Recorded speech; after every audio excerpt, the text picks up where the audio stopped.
love to know, and he's actually in Paris, and I was telling him all about it. And so this is for him. In fact, I'm going to do a selfie.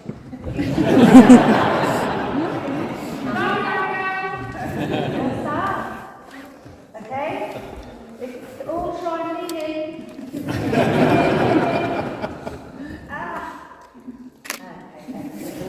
Thank you.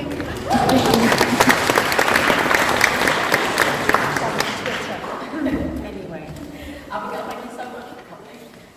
We have what's an amazing little show reel of your time as it's a trip down memory lane. Gosh. And that lovely moment at the end, which is kind of a nod to your dad. That was very sweet. Another life. Another life, yes. So Endeavour is set in the mid-1960s, early 1970s. Dorothea, I think, is very different to lots of the women that we see, that she's very confident, she's a woman in a man's world. That's the time where some women are struggling with being at home all the time, other women are struggling for rights, like feminism on the move. How would you describe her character? Because to me she looks like she belongs in that job, and there's no doubt about it. Yeah, I think if you're going to be, if the character is written as the editor of the Oxford Mail, you've got to commit to it, and it is a very unusual role to play at that particular time. I mean, I suppose I played her with confidence because I was brought up with a feminist mother here in Oxford, and I attended all those sort of early women's liberation conferences with her, and indeed the clip with me with my real life daughter playing mum in that episode, in series 7 I think it was. So I didn't have that experience myself. Even my grandmother who did work, and my aunts who didn't really work, well, one of my aunts did, they were very self-assured and quite sort of glamorous characters, and so I felt I could channel all of those women. Maybe I was very lucky in that sense. But yeah. Dorothy has a very close bond with Morse, and that again seems to be like a relationship of equals. I never get a sense that their relationship is romantic. It just feels like, and it's really, often when you see two characters like that, and bond with each other, you think, oh, will they get together, won't they get together? And actually you just conclude, there's no way those two are going to get together. So how do you see the relationship? Well, it was funny because, to be honest, have I not? Is it not? Oh, has no one heard a word I said until now? How about that? Oh, sorry, you should have said. Right. Anyway, shall we do it all again? I didn't say anything very interesting earlier. Let's talk a little bit more so people can hear about Dorothea's role at the Oxford Mail and the place of women in the 1960s and 70s. Right. So really she was a woman in a man's world. She was a woman in a man's world, and I think that if you are going to be a woman in a man's world, you just have to, there's no room for doubt. You can't go around apologising for being in that position, so I think you have to really commit to it, and you're also showing other women the way. So there was never any question of sort of being remotely apologetic. And maybe to a certain extent she had the best of both worlds, because she could still be a woman to a certain extent in that feminist sense of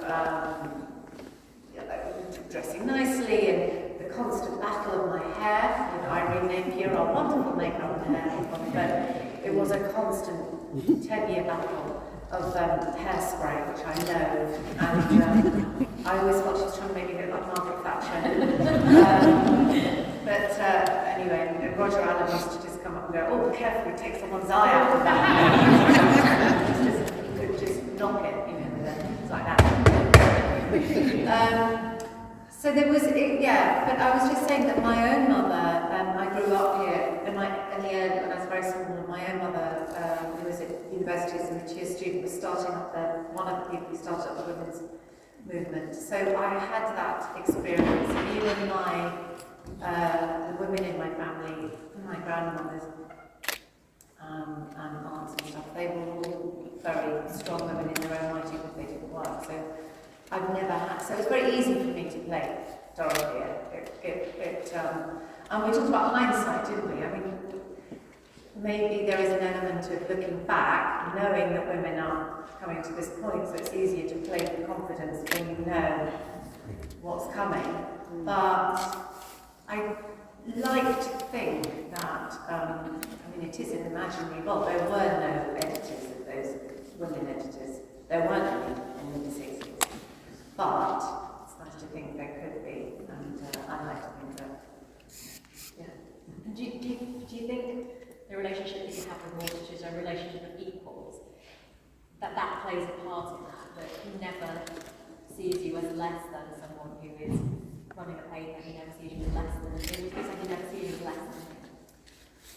No, but I think there's the element of such a big sister with that. I think there's the element of years, that I have years over him. So even though, you know, I am a woman, I am, you know, obviously older than him and have the experience of sort of, you know, which is sort of why I think it would just be just a Freudian nightmare if they ever got together. I mean, there's so many levels, it's just not even, you know. But it is true that at the beginning we were asked, are you going to get together? And in that very, very first, there's a clip there where one of the first series, where I meet him at the bar, and we were not sure if we were supposed to, if there was supposed to be an element of a frisson or something. But I always made me look like, I'm not sure, it's lovely, you know, So you mentioned Sean, and that he's lovely. Oh.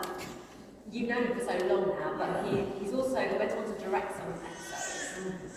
Is that a strange thing when someone who's been a colleague, then, and I guess he's a friend as well, when he then starts telling you what to do?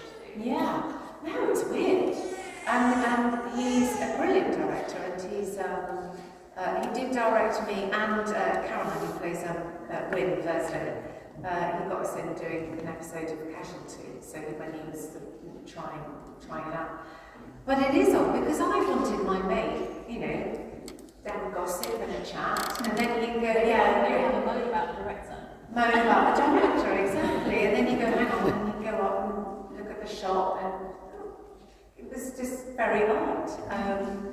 But having said that, of course, you get used to it, and he is brilliant and very specific, and he just can tell you what he needs with a sentence. And he also has this sort of uncanny ability to be everywhere all at once. So he's bringing you a cup of tea, and he's doing the scene with you. And I can't remember my lines, but he remembers them, and he'll say, don't worry, I'll take your lines. And he's directing it. I mean, the guy's a genius. It sounds like everyone needs a Sean over the line. Yeah. So as we mentioned, there's a big family connection with Morse, with your dad, who was the original Inspector Morse, John Thaw. So how did your role as Dorothea come about, and were you cautious when it was offered? No, I grabbed it with both hands because I think I would have been before the pilot. I wasn't thrilled about the idea to start with. When I got the phone call saying they're looking for a young John Thaw, is there anyone who could play Dad as a young man? No. And I was unemployed at the time, so I wanted a job. Didn't see why I had to find work for someone. It was my agent who was asking me, you know, it's like, should you be getting something for me? So I also thought it was such a rather cheap idea. It felt like they were just trying to exploit, you know, just bring out everything they could, and I just didn't see how it could be done with it, because Morse was such a special, complete, idiosyncratic program at that time, although it's hard to believe now, but it really was unique in the whole corner. So just to keep checking, we had Lewis, so yeah, I was sceptical. Then we did the pilot, and I saw the people that were involved. And Damien, who had been the script editor of Morse, was now a producer. And Russ, who had written a couple. And everyone loved it, and Colin was very much on board. So it felt right. It felt I was in safe hands, and we did it. And I thought it was a one-off. And so when they said, okay, we're going to go on, I thought, yeah, great. You know, if it can stay like this, if the quality will stay like this, then yeah. And your dad, when he was filming Morse, did he talk about it? Did he ever talk to you about where he ranked that role in terms of all the roles he'd done through his career?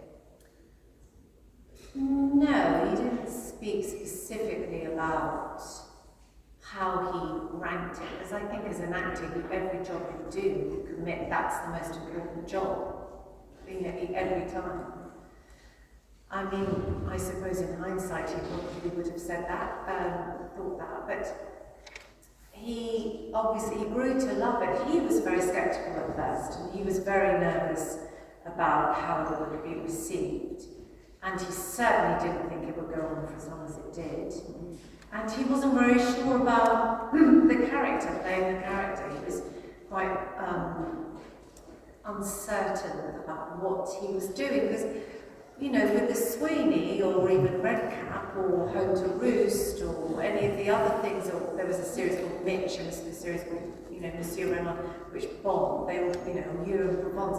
He's playing characters that are so different from him. And Morse, although it wasn't him, was probably in many ways the most like him. There were similarities. And so he didn't feel he was playing a character, so he didn't really feel that there was something he could get his teeth into. The story just unfolded as a, you know. But of course, that was what was so wonderful, was that he imbued his expertise in his character, and his, you know, went into that.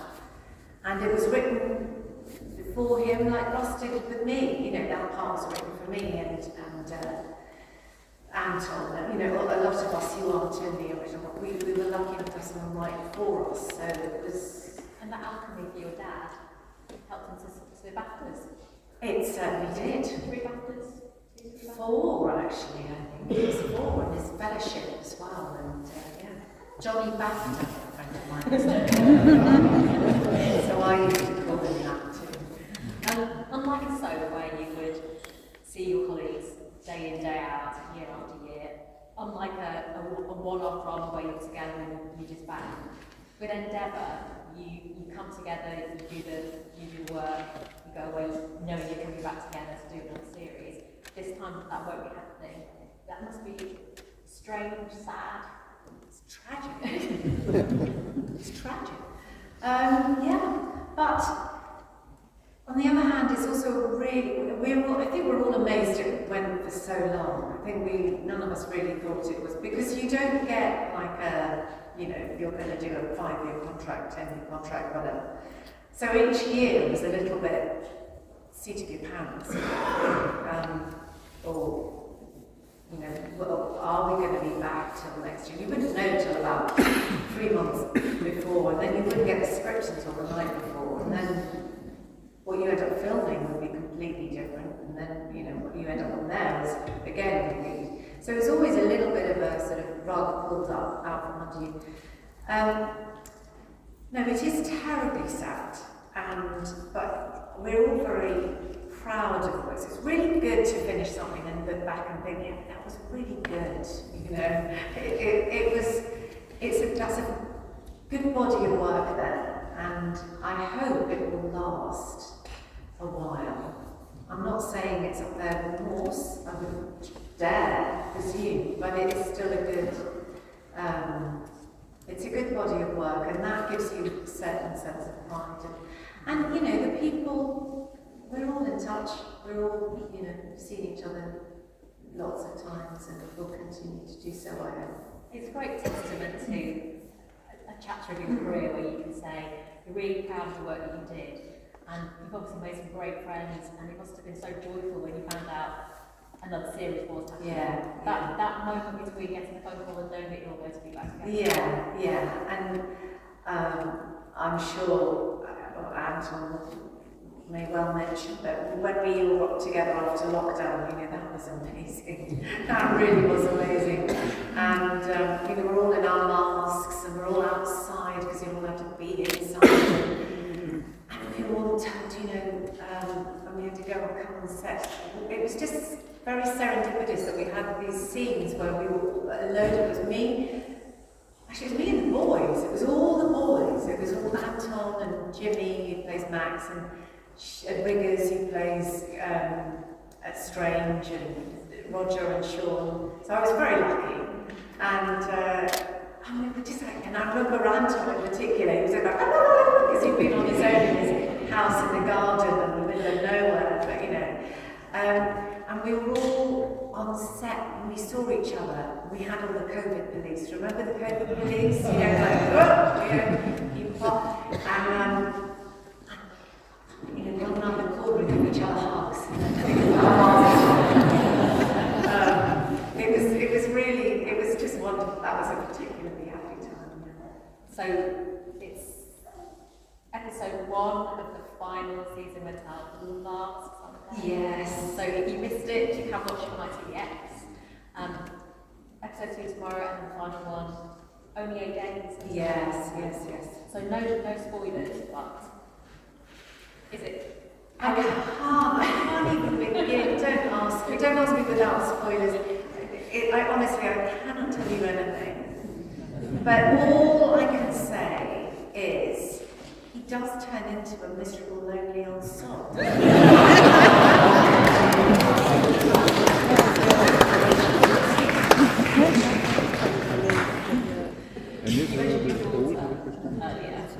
So it has been a real family affair, the whole Morse franchise.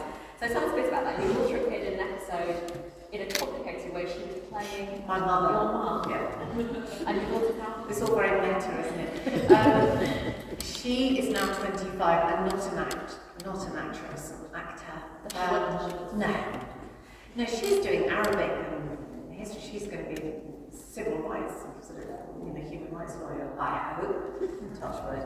That's what she's working on. But I have 2 daughters, and Sean obviously knew Molly and knew my mother, and Russ wrote that episode around, I think he felt he couldn't write 1970 in Oxford without a women's movement.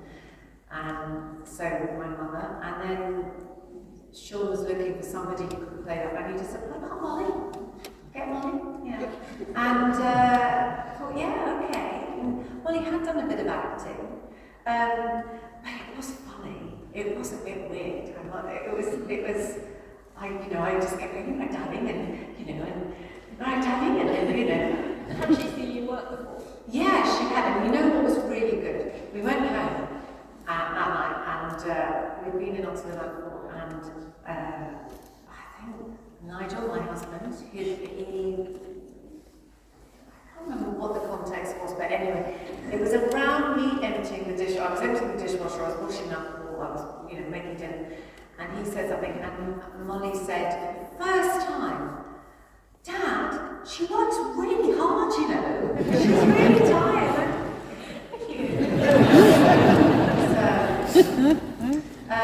But it was really exciting, and I did wonder if she would get the acting bug. I wondered if this would be the thing that would, and I did feel that if she did, I would absolutely support her 100%, because they were never keen, my parents were never keen for me to be an actor. And that goes for Dad too. And so when we did it, luckily, she was shocking. As she will say so herself. She really couldn't, she said, I can't do it, I just can't do it. I just can't stop smiling. And she kept laughing and smiling, and she would go, let's go again, Molly, let's go again. She says, I can't do it. So we got the shot, he got the shot because he's a good director, but I think after that it was more of a sort of, but she's wearing, in that episode, those amazing boots. I don't know if you know, she's wearing these incredible boots, and they were my grandmother's on my other side. They were her boots. So, and I have Dorothea's handbag was my grandmother's handbag. So I felt like there were so many elements of generations of women in that. Yeah, it's nice. A real family affair. It has. It's been great to watch Endeavour. I love the character. Absolutely brilliant. And thank you so much for coming tonight. Thank you.